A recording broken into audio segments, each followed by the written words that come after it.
कहूँगा कि भाई हक और सच पे खड़े रहे हैं हमेशा। उन्होंने हक और सच की बात की और बहुत अफ़सोस की बात है कि जिन सहाफ़ियों के लिए, जिन लोगों के लिए वो अपनी ज़िंदगी में आवाज़ उठाते रहे हैं, उनके साथ ज़ुल्म होने के ऊपर, वो लोग आवाज़ नहीं उठा रहे। फिर जी, आपको याद होगा हमारे घर पे इफ्तारी हुई थी, पीछे ज़ीशान भाई उर्दू पॉइंट वाले, उन्होंने भी बात की थी कि हमारे घर पे इफ्तारी हुई, 150 लोग इनवाइटेड थे, 400 से प्लस लोग हमारे घर पे आए। अभी तक 400 लोग आपने कहीं पे एहतजाज में देखे हैं? रात को अचानक दरवाज़ा खटकता है तो हम सब सब दरवाज़े की तरफ भागते हैं कि शायद भाई ना आ गए हों। हम लोगों का तो यही है कि अभी आ जाएँ, अभी आ जाएँ, अभी आ जाएँ, इससे ज़्यादा खुशी की बात क्या होगी फिर?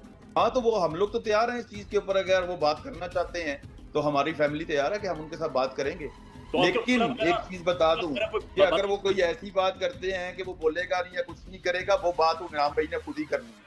फैमिली ने नहीं करनी, वो उन्होंने खुद ही करनी है और अगर वो उन्होंने मान लिए होते तो अभी बाहर होते।